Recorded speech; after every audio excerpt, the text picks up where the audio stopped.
الحمد لله الذي لا يبلغ مدحته القائلون ولا يحصى نعماءه الآتون ولا يؤدي حقه المجتهدون الذي لا يدركه بعد الهمم ولا يناله غوص الفتن ثم الصلاة والسلام على سيدنا ونبينا ومولانا أبي القاسم محمد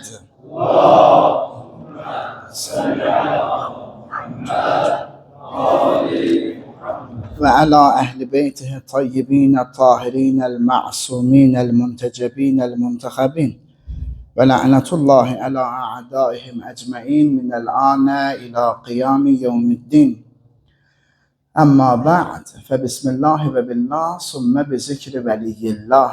اللهم كن لوليك الحجة ابن الحسن صلواتك عليه وعلى آبائه في هذه الساعة وفي كل ساعة وليا حافظا وقائدا وناصرا ودليلا وعينا حتى تسكنه أرضك طوعا وتمتعه فيها طويلا وهب لنا رأفته ورحمته ودعاءه وخيره. Esselamu Aleyküm ve Rahmetullahi ve Berekatuhu. Möhtərəm müminlər, əziz dinləyicilər, 9-cu dərsimizdəyik inşallah. Mövzumuz bugün qeybin sirləri haqqındadır. İmam Zaman ağanın qeybə çəkilməsinin sirləri barədədir. Demək, İmam ağamızın kiçik qeybə çəkilməsinin əsas səbəblərindən biri uzun qeyb dövrünə hazırlıq idi. Yəni, kiçik qeyb dövrünün niyə kiçik qeybə çəkildi, onun səbəbi sirri uzun qeyb dövrünə hazırlıq idi. Kiçik qeyb dövründə imama yetişmək üçün xüsusi səfirlər vasitəsilə əlaqə saxlayırdılar və demişəm ki, onlar haqqında əlavə danışacağıq. Çox güman gələn həftə inşallah qismət olsa. Onlar haqqında demişik, adlarını çəkmişik, amma daha ətraflı danışmaq inşallah gələn mövzumuzda Allah ömür qismət eləsə danışacaq. Demək, kiçik qeyb dövründə imama yetişmək üçün xüsusi səfirlər vasitəsilə əlaqə saxlayırdılar. Bu da bir dənə yol oldu ki, uzun qeyb dövründə şər'i vəzifələrə doğru şəkildə əməl olunması üçün fəqihlərə müraciət olunsun. Çünki onlar da fəqih idilər və elə bil sanki imam onların üzərində höccət idilər, onlar da digər alimlərin üzərində. Əgər uzun qeyb dövrü birbaşa başlansaydı, azğınlıqlar olacaqdı. Əlbəttə olub ha, yəni sizə inşallah gəlsəz dərslərə, bilməm, təqribən 18-ci dərsdə də Allah inşallah qismət eləyər. Ora gəlib çatarıq, orada sizə danışacağım. Kiçik qeyb dövründə azğınlıqlar, bugünküğulatlar, əxrabilər, ondan sonra yamanilər falan, onların kökü orada qoyulub kiçik qeyb dövründə. Yəni o reinkarnasiyaçılar, hamısıya, yəni biləsiniz, daha doğrusu kökü əvvəldə qoyulub, orada daha çox üzə çıxdılar. Yəni fürsət bildilər sanki imamın qeybə çəkilməsini. Biraz xodunu ala bilsəz. 69 il ərzində çox aldınız. 69 il ərzində məntəqələrdəki insanlar öz alimlərinə, alimlər isə səfirlərə, səfirlər də Həzrəti Höccət Əcəlallahu Fərəcəhu Şəriflə əlaqə qururdular. Bu 69 il ərzində şiyyələrə və alimlərə bütün vəzifələr tamamlandı. Mən bir yerdə qeydiyyat aparmışdım. Allah ruhun şad eləsin, məqamın uca eləsin. Şeyx Səduqun əlində İmam Zaman ağanın öz əli ilə yazılmış fətvalar var idi. Şəri məsələlər var idi. Dəsti xətti ilə, yəni gəlib Şeyx Səduqa qədər çatıb. Ondan sonra Şeyx Müfidə yetişib. Sonra onlar, indi daha kağızlar şəklində, məktublar formasında olurdu. Yəni sonra onlar sıradan çıxıb böyük bir qismi. Nəhayət uzun qeyb dövrü başladı. Hicri 329-cu ildə. Beləliklə şiyyələrin zehni və qəlbi artıq buna hazır idi. Uzun qeyb dövrünə hazır idilər. Qulaq asırsınız. İndi sual budur. Ağamızın uzun qeyb dövrünə çəkilməsinin bəs səbəbi nədir? Səbəbləri nədir? Hikməti nədir? Bunu bilməliyik ki, bu işin əsas hikməti, İmam ağamızın qeybə çəkilməsinin əsas hikməti naməlumdur. Heç kimə məlum deyil, əsl səbəb. Sonraki ikinci dərəcəli səbəblər məlumdur. Amma birinci səbəb, əsl səbəb, əsas səbəb naməlumdur. İndi bir dənə hədis oxuyuram, bu hədisə qulaq asaq inşallah. İmam Cəfər Sadiq əleyhissalatu vəssalam buyurur. Həqiqətən bu işin sahibinin, yəni İmam ağamızın qeybə çəkilməsi vardır ki, bu iş qaçılmazdır. Batilə uyanlar bu məsələdə tərəddüdə düşəcəklər. Abdullah ibn Fəzl Nişapuri deyir, dedim sizə fəda olum, niyə? İmam əleyhissalam buyurdu, elə bir işə görə ki, onu sizə açmaq bizə icazəli deyil. Niyə qeybə çəkiləcək? Onu sizə açmaq bizə icazəli deyil. Soruşdum, onun qeybində olan hikmətin səbəbi nədir? İmam əleyhissalam buyurdu, həqiqətən bunda olan hikmətin səbəbi yalnız zuhurdan sonra açılacaq. Necə ki, Musa əleyhissalam üçün Xızr əleyhissalamın gəmini deşməsi, oğlan uşağını öldürməsi və divarı tikib qaldırmasının səbəbləri onlar biri-birindən ayrılana qədər açılmadı. Ey İbn Fəzl, həqiqətən bu iş Allahın işlərindən və sirlərindən bir sirdir. Bu cümlələr nəyə dəlalət edir? Ki, zuhurun əsl səbəbini, ay sağ olun, heç kim bilmir. Əgər, İmam buyurur, əgər Allah hikmətli Allah biliriksə, aydınlığı bizə aşkar olmasa da, işlərini hikmət üzərindən etdiyini etiraf etməliyik. Biharul Ənvar cid 52, səhifə 91. Demək, bu hədisə əsasən bilinməsi insanların məsləhətinə uyğun olmadığı üçün qeybin əsl səbəbi naməlumdur və Həzrəti Hüccət zuhur edəndən sonra inşallah məlum olacaq. Lakin əsl hikməti naməlum olsa da, digər səbəblər hədislərdə qeyd olunub. Yəni, deyirsən ki, əsl səbəbi naməlumdur, bu yandan deyirsən ki, başqa səbəblər var. O başqa səbəbləri də hardan deyirik? Yəni, onları da hədislərdən deyirik, imamların kəlamından deyirik. O səbəbləri də imamlar açıqlayır. 1. Çoxdur səbəb, amma 7-sini tutublar üləma. Hədislər üzərində əsas 7 səbəbdir. 1. Vücudunun qorunması üçün qeyb zəruridir. Vücudunun qorunması üçün qeyb zəruridir. Zürarə deyir. İmam Sadiq əleyhissalam buyurdu, onun zuhurundan qabaq qeybə çəkilməsi olacaq. Soruşdum, niyə? Buyurdu, canı üçün ölüm qorxusu var. Kəmaluddin, bab 44, hədis 400, səhifə 482. 2. İmtahan. Hədislərlə İmam əleyhissalatu vəssalamın Kərbəlayı qeybə çəkilməsinin səbəblərindən ikincisi, ikinci dərəcəli səbəblərin ikincisi nədir? İmtahan. Telefonda yazılıb bunlar. İmam Cəfər Sadiq əleyhissalatu vəssalam buyurur. Onun qeybi və ömrü uzun olacaq. Həmin zaman ona inananlar imtihan olunacaq. Qeybin uzunluğuna görə ürəklərdə şək və tərəddüd yaranacaq. Çoxları dindən çıxacaq. İndi diqqət edin. Bu hədisin özünün təfsirində nə deyirlər? Deyirlər, burada söhbət tək ondan getmir ki, İmam Zaman Əcəlallah Fərəcəhu Şərif yoxdur, olsaydı gələrdi, onun imamlığına şək. Təkcə söhbət ondan getmir. Söhbət elə dinin içində, məzhəbin içində yanlış əqidələrə düşməkdən gedir ki, imtihandır. Ki, əgər səqələyindən bərk-bərk yapışsaydılar insanlar, nə olmazdılar? Zəlalətə düşməzdilər ki, deyirlər, biz gündən də aydınıq. 3. Yar və yavərinin az olması və ya çox az olması, yəni dost köməkçilərinin çox az olması, imamın qeybə çəkilməsinin gözə çarpan sirlərindən biri köməksiz olmasıdır. Gözə çarpan səbəblərdəndir, köməksiz olmasıdır. 4. Əgər İmam əleyhissalam qeybdə olmasaydı, hansısa dövlətin tabiçiliyi altında olmalıydı. Ki, digər imamlar da başqa dövlətlərin ələz-zahir tabiçiliklərinin altında olublar, beyət ediblər, ələz-zahir beyət ediblər və əgər İmam əleyhissalatu vesselam cismani bədənlə zahir olsaydı, o da gərək hansısa bir dövlətin tabiçiliyi altında olaydı. Lakin ata-babalarından fərqli olaraq ta zuhura qədər Həzrətin üzərində heç bir dövlətin beyyəti olmamalıdır. Bunun hədisini oxuyuram indi sizə. İmam Həsən əleyhissalam buyurur.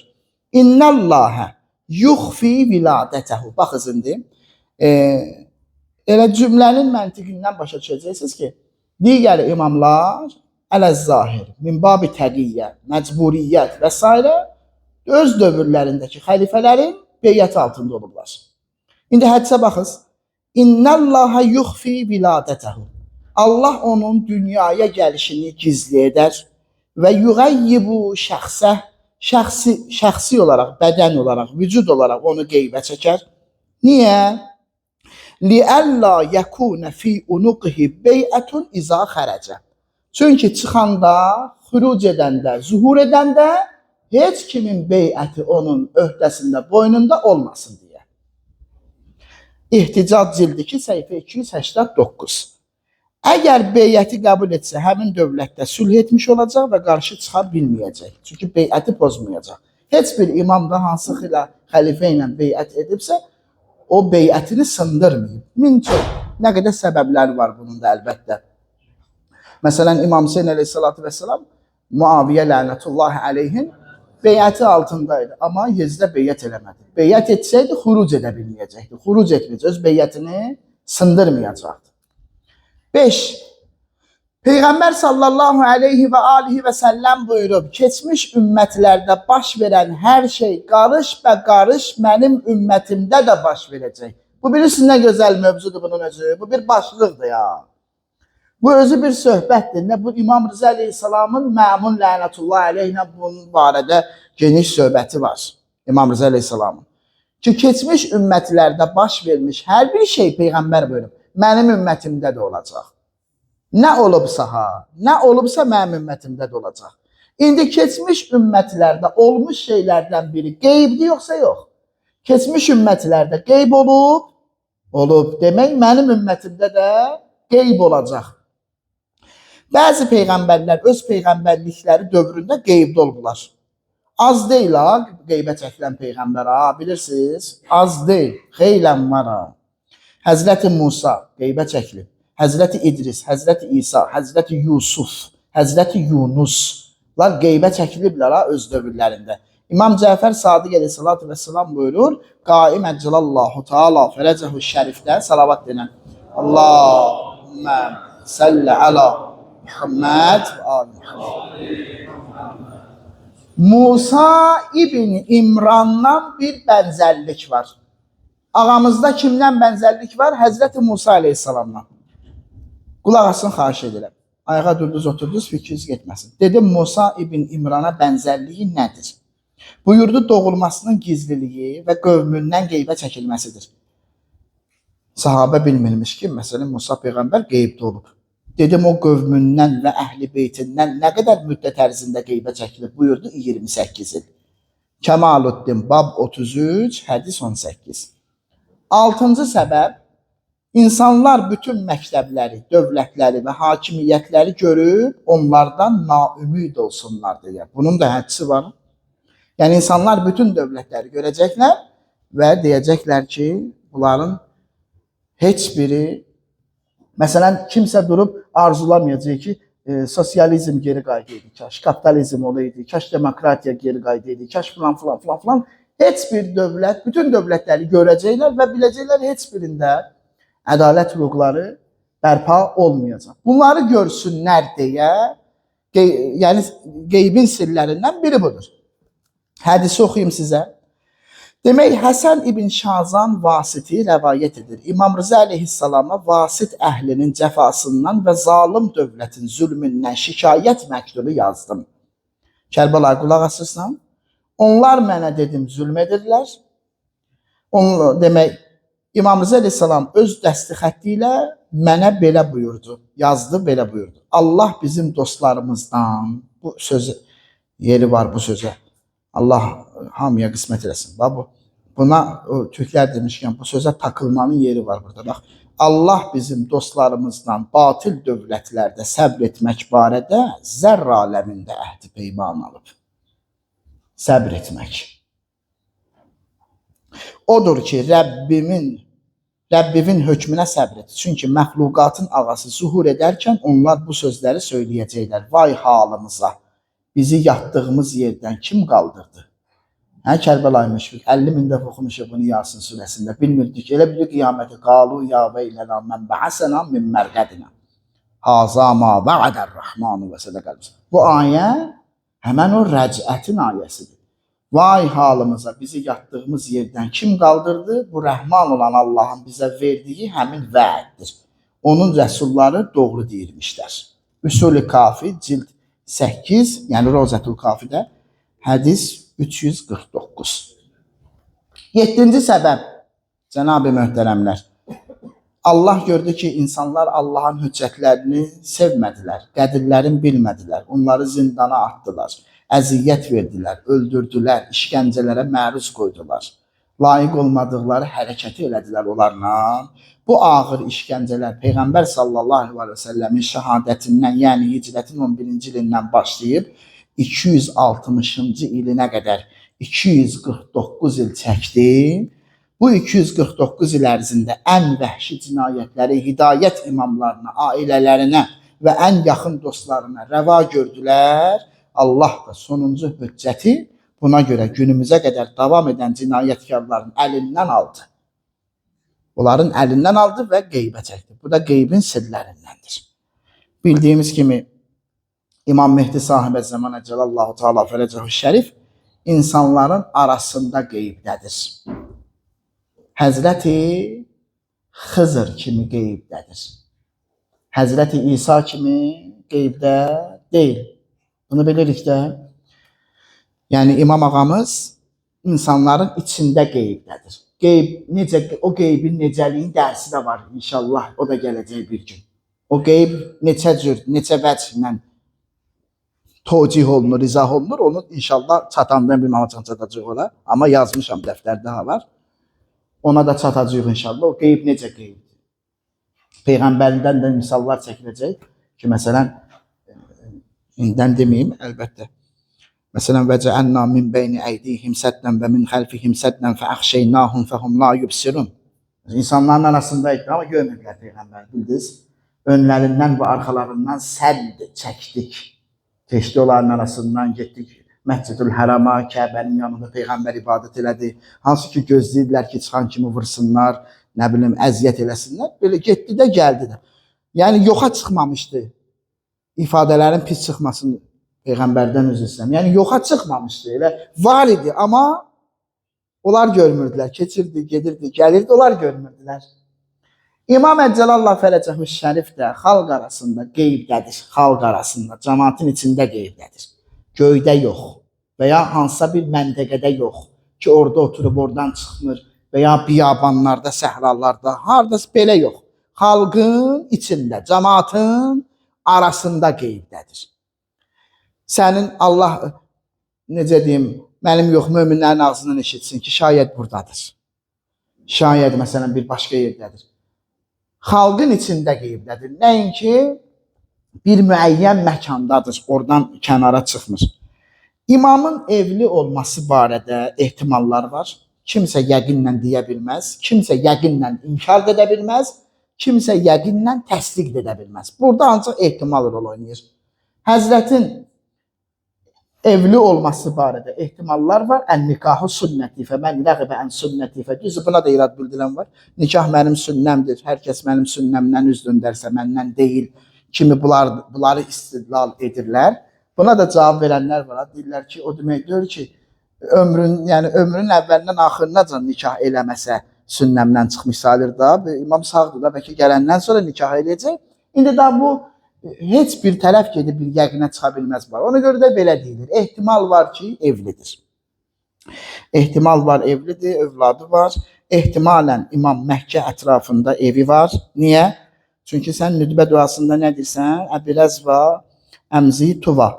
Ki, ya İmam Zituva məntəqəsindədir, ya da Rəzva məntəqəsindədir. Həmçinin hədislərdə də qeyd olunur ki, Rəzva hara yaxındır?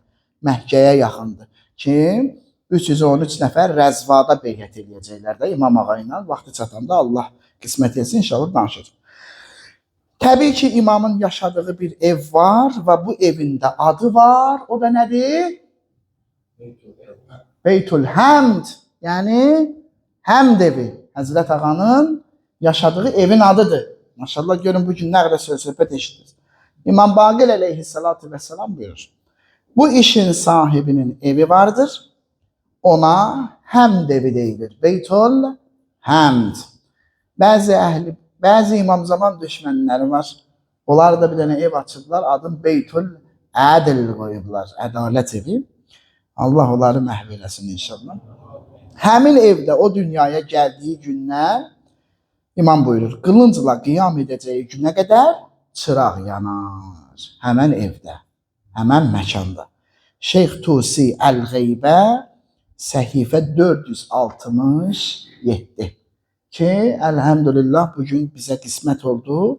Bir neçə məlumat əldə elədi. İnşallah gələn dəfə səfirlər barədə danışarıq. Ərz edeyim ki, sizə qoy kameraya da düşsün. Bəlkə bir həftə ərzində eşidərlər. Gələn bazar günü də bol ehsanatımız var. İnşallah mütləq gəlin. İştirak edin. Allah sizi salamat eləsin. Bugünkü ehsan sahiblərini də Allah salamat eləsin. Müşkillərini aradan qaldırsın. Canların salamat eləsin. Ömürlərin problemlərdən, müşkillərdən həll olsun. Ehsan artıq ətri də gəlir. Əlhəmdülillah. Allah bizi dövrün imamına hər dəfə yaxınlaşanlardan qərar versin. Ağanın əlindən tutanlardan köməkçilərinin olmağı bizə də qismət eləsin inşallah. Hər birimizin qəlbində hər kimin nə hacət var İmam Zaman hörməti xatirinə Allah hacətlərimizi rəva eləsin. Allah cəmiən müşkillərimizi İmamın mübarək qəlbi hörmətinə həll eləsin, aradan qaldırsın inşallah.